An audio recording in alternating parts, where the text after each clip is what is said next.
ओम शांति। 11 नवंबर 2014। साकार महावाक्य। बाबा कहते, मीठे बच्चे, मन मना भव के वशीकरण मंत्र से ही तुम माया पर जीत पा सकते हो। यही मंत्र सबको याद दिलाओ। आज का प्रश्न, इस बेहद के ड्रामा में सबसे जबरदस्त लेबर्स माना नौकर कौन कौन है और कैसे? उत्तर, इस पुरानी दुनिया की सफाई करने वाले सबसे जबरदस्त लेबर्स हैं नेचुरल कैलेमिटीज। धरती हिलती है, बाढ़ आती है, सफाई हो जाती है। इसके लिए भगवान किसी को डायरेक्शन नहीं देते। बाप कैसे बच्चों को डिस्ट्रॉय करेंगे? यह तो ड्रामा में पार्ट है। रावण का राज्य है ना, इसे गॉडली कैलेमिटीज नहीं कहेंगे। ओम शांति। बाप ही बच्चों को समझाते हैं, बच्चे मन मना भव। ऐसे नहीं कि बच्चे बैठ बाप को समझा सकते। बच्चे नहीं कहेंगे शिव बाबा मन मना भव। नहीं, यूं तो भल बच्चे आपस में बैठ चिट-चैट करते हैं, राय निकालते हैं, परंतु जो मूल महामंत्र है वह तो बाप ही देते हैं। गुरु लोग मंत्र देते हैं। यह रिवाज कहाँ से निकला? ये बाप जो नई सृष्टि रचने वाला है वही पहले पहले मंत्र देते हैं, मन मना भव। इसका नाम ही है वशीकरण मंत्र, अर्थात माया पर जीत पाने का मंत्र। ये कोई अंदर में जपना नहीं है, ये तो समझाना होता है। बाप अर्थ सहित समझाते हैं। भल गीता में है परंतु अर्थ कोई नहीं समझते। ये गीता का एपिसोड भी है परंतु सिर्फ नाम बदली कर दिया है। कितनी बड़ी बड़ी पुस्तक आदि भक्ति मार्ग में बनती है। वास्तव में यह तो ओरली बाप बैठ बच्चों को समझाते हैं। ओरली बाप बैठ माना मुख से ऐसे बात कर रहे ना, चिट-चैट कर रहे, ऐसे समझाते हैं। बाप की आत्मा में ज्ञान है, बच्चों की भी आत्मा ही ज्ञान धारण करती है। बाकी सिर्फ सहज कर समझाने के लिए ये चित्र आदि बनाए हुए हैं। तुम बच्चों की तो बुद्धि में ये सारा नॉलेज है। तुम जानते हो बरोबर आदि सनातन देवी देवता धर्म था और कोई खंड नहीं था। फिर बाद में ये खंड ऐड हुए हैं, तो वह भी चित्र एक कोने में रख देना चाहिए। जहां तुम दिखलाते हो भारत में इनका राज्य था तो और कोई धर्म ही नहीं था। अभी तो कितने ढेर धर्म है, फिर यह सब नहीं रहेंगे। यह है बाबा का प्लान, यह है बाबा का प्लान। उन बेचारों को कितनी चिंता लगी हुई है। तुम बच्चे समझते हो यह तो बिल्कुल ठीक है। लिखा हुआ भी है, बाप आकर ब्रह्मा द्वारा स्थापना करते हैं। किसकी? नई दुनिया की। जमुना का कंठा यह है कैपिटल। वहां एक ही धर्म होता है। झाड़ बिल्कुल छोटा है। इस झाड़ का ज्ञान भी बाप ही देते हैं। चक्र का ज्ञान देते हैं। सतयुग में एक ही भाषा होती है और कोई भाषा नहीं होगी, एक ही भाषा होती है। तुम सिद्ध कर सकते हो एक ही भारत था, एक ही राज्य था, एक ही भाषा थी। तुम ये बात सिद्ध कर सकते हो। पैराडाइज में सुख शांति थी, दुख का नामो निशान नहीं था। हेल्थ, वेल्थ, हैप्पीनेस सब था। भारत नया था तो आयु भी बहुत बड़ी थी क्योंकि पवित्रता थी। पवित्रता में मनुष्य तंदुरुस्त रहते हैं। अपवित्रता में देखो मनुष्यों का क्या हाल हो जाता है। बैठे बैठे अकाले मृत्यु हो जाती है। जवान भी मर पड़ते हैं। दुख कितना होता है, वहां अकाले मृत्यु होती ही नहीं, फुल एज होती है। पीढ़ी तक अर्थात बुढ़ापे तक कोई मरते नहीं है। बुढ़ापे तक कोई मरते नहीं। ऐसे नहीं बुढ़ापे में बूढ़ा बैठा है और जवान निकल गया, हाँ उनका शरीर छूट गया, ऐसा नहीं होता। बुढ़ापे तक कोई मरते नहीं है। किसको भी समझाओ तो यह बुद्धि में बिठाना है, बेहद के बाप को याद करो। वही पतित पावन है, वही सदगति दाता है। तुम्हारे पास वह नक्शा भी होना चाहिए तो सिद्ध कर समझा सकेंगे। आज का नक्शा यह है, कल का नक्शा यह है। आज पूरे विश्व में कैसे कितने खंड हैं, कितने राज्य हैं, कितने देश हैं, कितना सब कुछ है ना। तो आज का नक्शा यह है और कल का नक्शा यह है कि एक सिर्फ भारत ही रहता है। कोई तो अच्छी रीति से सुनते भी हैं, ये पूरा समझाना होता है। ये भारत अविनाशी खंड है। जब ये देवी देवता धर्म था तो और कोई धर्म थे ही नहीं। अभी वे आदि सनातन देवी देवता धर्म है ही नहीं। ये लक्ष्मी नारायण कहाँ गए कोई बता ही नहीं सकेंगे। कोई में ताकत नहीं बताने की। तुम बच्चे अच्छी रीति रहस्य युक्त समझा सकते हो, इसमें मूंझने की दरकार ही नहीं। तुम सब कुछ जानते हो और फिर रिपीट भी कर सकते हो। तुम कोई से भी पूछ सकते हो ये कहाँ गए। तुम्हारा प्रश्न सुनकर चकित हो जाएंगे। तुम तो निश्चय से बताते हो कैसे यह भी 84 जन्म लेते हैं। बुद्धि में तो है ना। तुम झट कहेंगे सतयुग नई दुनिया में हमारा राज्य था। एक ही आदि सनातन देवी देवता धर्म था, दूसरा कोई धर्म ही नहीं था। Everything new, everything new. हर एक चीज सत्व प्रधान होती है। सोना भी कितना अथाह होता है, कितना सहज निकलता होगा, जो फिर ईंटें मकान आदि बनते होंगे।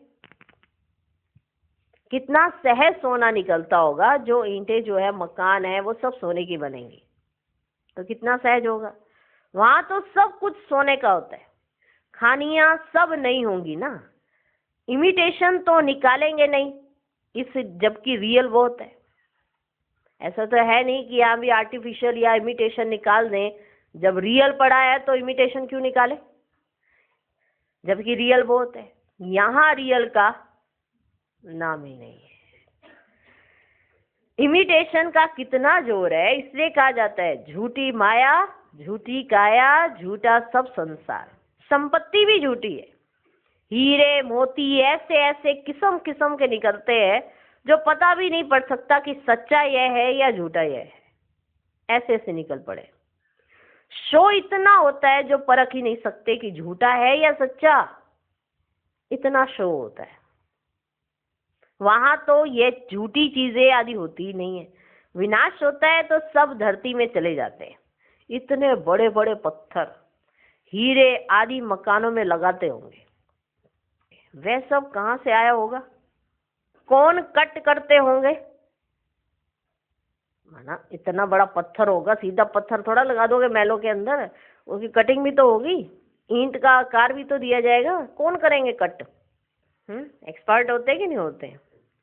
इंडिया में भी एक्सपर्ट बहुत है, होशियार होते जाएंगे। फिर वहां ये होशियारी लेकर आएंगे ना। ताज आदि सिर्फ हीरो के थोड़े ही बनेंगे, वह तो बिल्कुल रिफाइन सच्चे हीरे होते हैं। ये बिजली, टेलीफोन, मोटर आदि पहले कुछ नहीं था। बाबा के इस लाइफ के अंदर ही क्या क्या निकला है। बाबा की इस लाइफ के अंदर ही क्या क्या निकला है। 100 वर्ष हुए हैं जो ये सब निकले। वहां तो बड़े एक्सपर्ट होते, अभी तक सीखते रहते, होशियार होते रहते। यह भी बच्चों को साक्षात्कार कराया जाता है। वहां हेलीकॉप्टर्स भी फुल प्रूफ होते हैं। हेलीकॉप्टर्स होते हैं क्योंकि बाबा ने एक बार बताया था, हेलीकॉप्टर्स में दूध सप्लाई हो गई, इधर से उधर, उधर से इधर आएगा। बच्चे भी बड़े सतो प्रधान शुरूढ़ बुद्धि वाले होते हैं। आगे थोड़ा चलो, तुमको सब साक्षात्कार होते रहेंगे। जैसे अपने देश के नजदीक आते हैं तो झाड़ दिखाई पड़ते हैं ना, अंदर में खुशी होती रहती है। अब घर आया कि आया, अभी आकर पहुंचे हैं। पिछाड़ी में तुमको भी ऐसे साक्षात्कार होते रहेंगे। बच्चे समझते हैं मोस्ट बिलवर्ड बाबा है, वह है ही सुप्रीम आत्मा। उनको सब याद भी करते हैं। भक्ति मार्ग में तुम भी याद करते थे ना परमात्मा को, परंतु ये मालूम नहीं था कि वह छोटा है व बड़ा है। गाते भी हैं, चमकता है अजब सितारा भृगुटी के बीच में, तो जरूर बिंदी मिसल होगा ना। उनको ही कहा जाता है सुप्रीम आत्मा, माना परमात्मा। उनमें खूबियां तो सब हैं ही। ज्ञान का सागर है, क्या ज्ञान सुनाएंगे। वह तो जब सुनावे तब तो मालूम पड़े ना। तुम भी पहले जानते थे क्या, सिर्फ भक्ति ही जानते थे। अभी तो समझते हो। वंडर है, आत्मा को भी आंखों से देख नहीं सकते तो बाप को भी भूल जाते हैं। ड्रामा में पार्टी ऐसा है जिसको विश्व का मालिक बनाते हैं, उनका नाम डाल देते हैं और बनाने वाले का नाम गुम कर देते हैं। जिसने बनाया उसका नाम गुम हो जाता है और जो बना उसका नाम आ जाता है। श्री कृष्ण को त्रिलोकीनाथ बैकुंठ नाथ कह दिया है, अर्थ कुछ नहीं समझते, सिर्फ बड़ाई दे देते हैं। भक्ति मार्ग में अनेक बातें बैठ बनाई हैं। कहते हैं भगवान में इतनी ताकत है, वे हजारों सूर्यों से तेज है, सबको भस्म कर देते हैं, सबको भस्म कर सकते हैं, इतनी ताकत है भगवान में, ऐसा महसूस करते हैं। सबको भस्म कर सकते, ऐसी ऐसी बातें बना दी है। बाप कहते हैं मैं बच्चों को जलाऊंगा कैसे? कहते हैं ना भगवान सबको भस्म कर सकते हैं। तो बाबा पूछते हैं एक बात कि मैं बच्चों को जलाऊंगा कैसे? ये तो हो ही नहीं सकता। बच्चों को बाप डिस्ट्रॉय करेंगे क्या? नहीं, ये तो ड्रामा में पार्ट है। पुरानी दुनिया खत्म होनी है। पुरानी दुनिया के विनाश के लिए ये नेचुरल कैलेमिटी सब लेबर्स हैं। कितने जबरदस्त लेबर्स हैं। ऐसे नहीं कि उन्हों को बाप का डायरेक्शन है कि विनाश करो, नहीं। तूफान लगते हैं, फेमन होता है, भगवान कहते हैं क्या ये करो? कभी नहीं, कभी नहीं। ये तो ड्रामा में पार्ट है। बाप नहीं कहते हैं बॉम्ब्स बनाओ, ये सब रावण की मत कहेंगे। ये बना बनाया ड्रामा है। रावण का राज्य है तो आसुरी बुद्धि बन जाते हैं, कितने मरते हैं, आखिरी में सब जला देंगे। ये बना बनाया खेल है जो रिपीट होता है। बाकी ऐसे नहीं कि शंकर के आंख खोलने से विनाश हो जाता है। इनको गॉडली कैलेमिटीज भी नहीं कहेंगे, ये नेचुरल ही है। ऐसा नहीं भगवान विनाश कराता है। ये हमेशा ये बात हम बच्चों को याद रहनी चाहिए। ये गॉडली कैलेमिटीज नहीं है, ये नेचुरल कैलेमिटीज हैं। अब बाप तुम बच्चों को श्रीमत दे रहे हैं, कोई को दुख आदि देने की बात ही नहीं है। बाप तो है ही सुख का रास्ता बताने वाला। ड्रामा प्लान अनुसार मकान पुराना होता ही जाएगा। बाप भी कहते हैं सारी दुनिया पुरानी हो गई है, ये खलास होनी चाहिए। आपस में लड़ते देखो कैसे, आसुरी बुद्धि है ना। जब ईश्वरीय बुद्धि है तो कोई भी मारने आदि की बात ही नहीं है। बाप कहते हैं मैं तो सबका बाप हूं, हमारा सब पर प्यार है। बाबा देखते यहाँ हैं, फिर अनन्य बच्चों तरफ ही नजर जाती है। यहाँ बाबा आए हैं तो बाबा यहाँ देखते हैं, लेकिन बाबा की नजर अनन्य बच्चों की तरफ चली जाती है, जो बाप को बहुत प्रेम से याद करते हैं, सर्विस भी करते हैं। यहाँ बैठे बाप की नजर सर्विसेबल बच्चों तरफ चली जाती है। देख यहाँ रहे हैं, लेकिन बाबा की नजर सर्विसेबल बच्चों की तरफ चली जाती है। कभी देहरादून, कभी मेरठ, कभी दिल्ली। जो बच्चे मुझे याद करते हैं, मैं भी उन्हों को याद करता हूँ। जो मुझे नहीं भी याद करते हैं तो भी मैं सबको याद करता हूँ। जो बच्चे मुझे याद करते हैं मैं उनको याद करता हूँ, और जो मुझे नहीं भी याद करते तो भी मैं सबको याद करता हूँ, क्योंकि मुझे तो सबको ले जाना है ना। हाँ, जो मेरे द्वारा सृष्टि चक्र की नॉलेज को समझते हैं नंबर वार, वे फिर ऊंच पद पाएंगे। ये बेहद की बातें हैं। वे टीचर आदि होते हैं हद के, ये है फिर बेहद का। तो बच्चों के अंदर में कितनी खुशी होनी चाहिए। बाप कहते हैं सबका पाठ एक जैसा नहीं हो सकता है। इनका तो पाठ था, सबका पाठ एक जैसा नहीं हो सकता है। इनका तो पाठ था, परंतु फॉलो करने वाले कोटों में कोई निकले। जिन्होंने फॉलो किया वो कोटों में कोई निकले।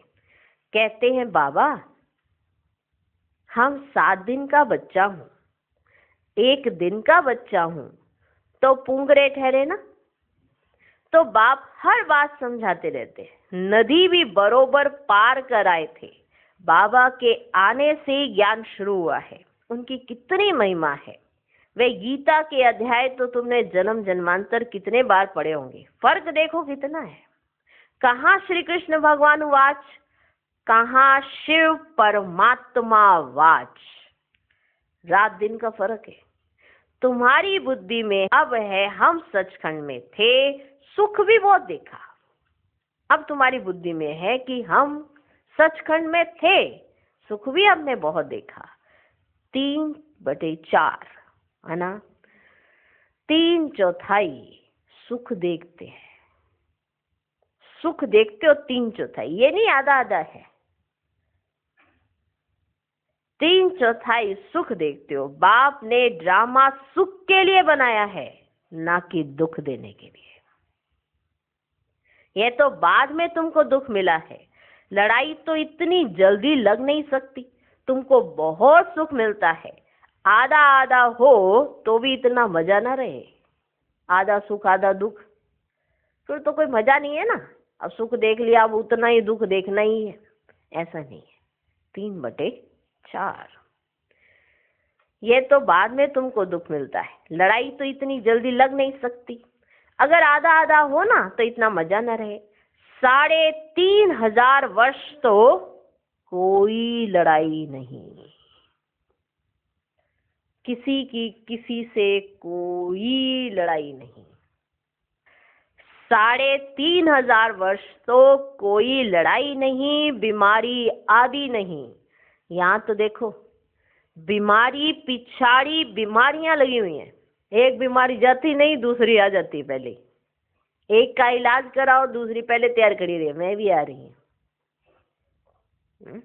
बीमारी पिछाड़ी बीमारियां लगी हुई हैं। सत्युग में थोड़ी ऐसे कीड़े आदि होंगे जो अनाज खा जाएं। यहाँ तो देखो, अनाज के लिए दवाइयां डालनी पड़ती हैं, अनाज रखना है तो। सत्युग में ऐसा नहीं होता। सत्युग में थोड़े ऐसे कीड़े आदि होंगे जो अनाज खा ले में, इसलिए उनका तो नाम ही है स्वर्ग। तो वर्ल्ड का नक्शा भी तुमको दिखाना चाहिए, तब समझ सकेंगे। असल में भारत ये था और कोई धर्म था ही नहीं। फिर नंबरवार धर्म स्थापन करने वाले आते हैं। अभी तुम बच्चों को वर्ल्ड की हिस्ट्री ज्योग्राफी का मालूम है। तुम्हारे सिवाय बाकी सब तो कह देते नेति नेति, हम बाप को नहीं जानते। कह देते हैं उनका कोई नाम रूप देश काल है ही नहीं। नाम रूप नहीं तो फिर कोई देश भी नहीं हो सकता है। अगर नाम रूप नहीं है तो फिर तो कोई देश भी नहीं हो सकता है। कुछ भी समझते नहीं है। अब बाप अपना यथार्थ परिचय तुम बच्चों को देते हैं। अच्छा, मीठे मीठे सिके लदे बच्चों प्रति माता पिता बाप दादा का याद प्यार और गुड मॉर्निंग। रूहानी बाप की रूहानी बच्चों को नमस्ते। हम रूहानी बच्चों की भी रूहानी बाप को नमस्ते नमस्ते नमस्ते। Good morning good morning good morning. धारणा के लिए मुख्य सार। पहला पॉइंट, सदा अपार खुशी में रहने के लिए बेहद का बाप जो बेहद की बातें सुनाते हैं उनका सिमरन करना है और बाप को फॉलो करते चलना है। दूसरा पॉइंट, सदा तंदुरुस्त रहने के लिए पवित्रता को अपनाना है। पवित्रता के आधार से हेल्थ, वेल्थ और हैप्पीनेस का वर्षा बाप से लेना है। आज का वरदान, 3 समृद्धियों के तिलक द्वारा श्रेष्ठ स्थिति बनाने वाले अचल अडोल भव। बाप दादा ने सभी बच्चों को 3 समृद्धियों का तिलक दिया है। एक स्व की समृद्धि, फिर बाप की समृद्धि और श्रेष्ठ कर्म के लिए ड्रामा की समृद्धि। जिन्हें ये तीनों समृद्धियां सदा हैं उनकी स्थिति भी श्रेष्ठ है। आत्मा की समृद्धि के साथ बाप की समृद्धि और बाप के साथ ड्रामा की समृद्धि अति आवश्यक है। क्योंकि कर्म में अगर ड्रामा का ज्ञान है तो नीचे ऊपर नहीं होंगे। जो भी भिन्न भिन्न परिस्थितियां आती हैं उसमें अचल अडोल रहेंगे। आज का स्लोगन, दृष्टि को अलौकिक, मन को शीतल और बुद्धि को रहमदिल बनाओ। ओम शांति।